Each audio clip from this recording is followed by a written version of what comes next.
Hello, it's Darren Chaplin here from Cornwall Rural Community Charity. I'm the mental health lead with CRCC, and I am hoping to share some information with you, give you some tips on things people might be struggling with during this lockdown period. We've been in lockdown now for about a month, just over a month now.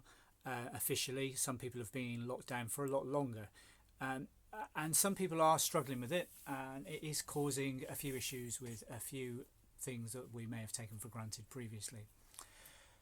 One of the things I'd like to speak to you about today is sleep, and the subject of sleep and how we can possibly improve that for people.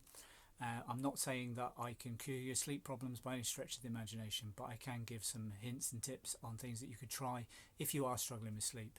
A lot of people do struggle with sleep, and obviously the situation that we currently find ourselves in, with the additional anxiety and stress that it's caused by not knowing what's happening, not knowing when it's going to finish, not knowing how long lockdown's going to last. All these things can impact upon how we're feeling and our ability to sleep. So I'll just jump in.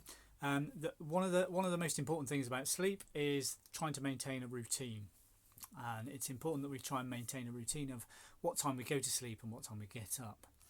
Um, if we can keep that a constant, then that's great. And if we can try not to allow the fact that we're spending time at home now to impact upon that, and we're not staying up till 3 o'clock in the morning every morning, if we never used to, and we are maintaining the amount of sleep that we used to have, the 8 hours, 7 hours, 6 hours, whatever people manage on and find it works for them. And sleep is a very personal thing. Some people do manage very well on 4 hours sleep. They do recommend that you try to get 8 hours sleep, and I know most people manage quite well on 8 hours sleep. Some people need 10 hours, some people only need 6. It's entirely a personal thing for you. We do have something in the body called a circadian rhythm, which is our body clock, as we often refer to it, which can be affected by different factors, and I'll go into some of them in a minute, and affect the way that we sleep and our sleep pattern. So yeah, if possible, if we can get up and go to bed at the same time every day, then that's amazing, and you're going to find that that's going to really help with your sleep. The other thing is, for an hour before you go to bed, try not to have screen time, because screens produce something called blue light, which hits your retina and tells your brain that it's daylight and that it's actually daytime. So if you can try and avoid any screens, TV, phone, laptop, whatever, try and avoid those screens for at least an hour before you go to bed, then that will help your brain switch into sleep mode. You can also, if you can't manage that, you can also download apps for your phones, whether it's an iPhone or an Android phone. You could download an app which will block out the blue light, and you can also buy glasses, special glasses which filter out the blue light, which some people find very useful in helping them ensure that their brain is ready to go to sleep when they go to bed. You also, a good habit to get into is some sort of like relaxing ritual before you go to bed, if you can. Maybe having a hot bath before you go to bed, or listening to some relaxing music, or reading a book. I sometimes do. If I'm not tired when I get into bed, I will read a book for half an hour, and that really helps me slow down my brain and really gets me ready for going to sleep. And I usually find that my eyes start feeling very heavy, and then I put the book down and go to sleep.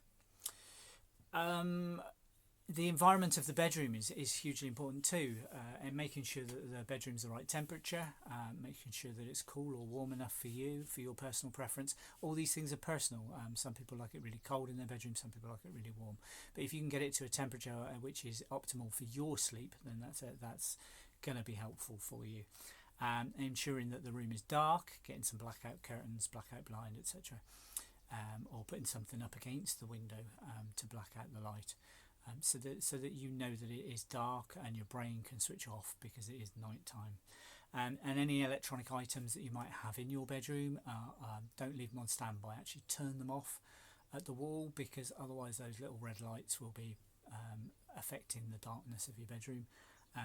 Make sure that there's not a big gap under your bedroom door and people aren't constantly turning the landing light on or whatever.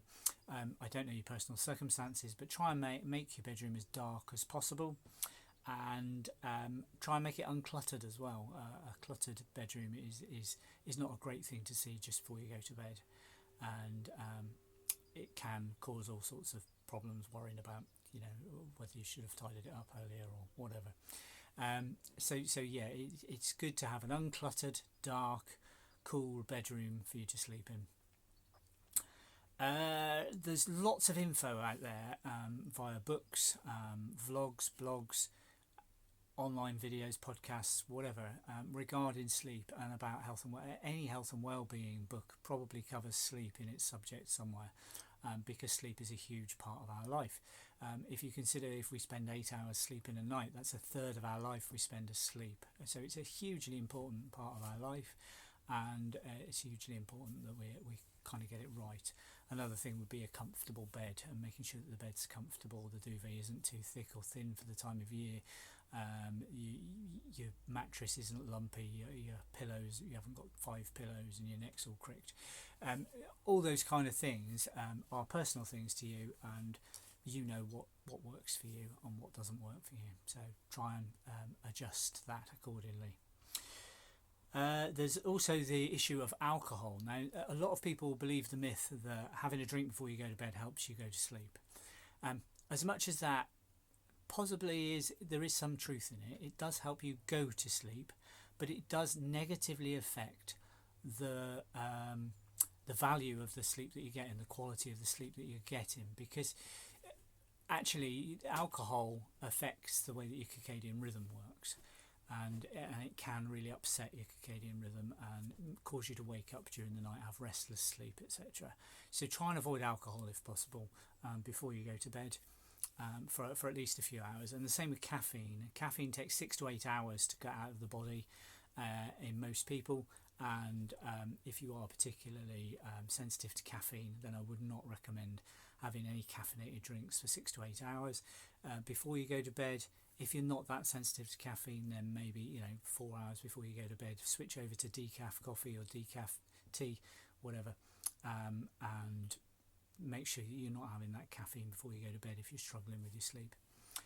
So there's some handy hints and tips. There may be others that I've missed that other people might want to add in the comments below. By all means, please do. One final thing I would like to say about sleep is that if you've tried all these things and you're still struggling to sleep, talk to a professional. Contact your GP, ask for an appointment.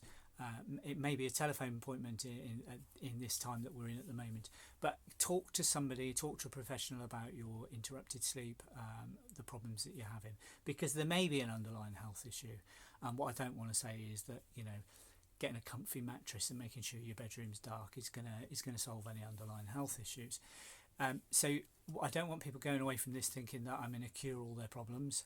If there is a genuine health problem, you really need to get that checked out by a professional, and I cannot stress that enough.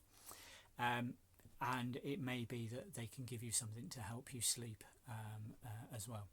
So there's lots of options available. If you are struggling with your sleep, I hope it gets better for you. I hope some of these handy tips that I'm going to be giving over the next week or two are really helpful to people, and I hope you have a better night's sleep tonight. I'm going to say goodbye now. As I said earlier, comments below and are most welcome, and if anybody wants me to cover anything in one of these videos, any subject that they're struggling with regarding the lockdown and the current situation, then by all means comment in below as well regarding that, and I will try and include it in a future video. Thanks a lot, and take care, stay safe, and speak to you soon.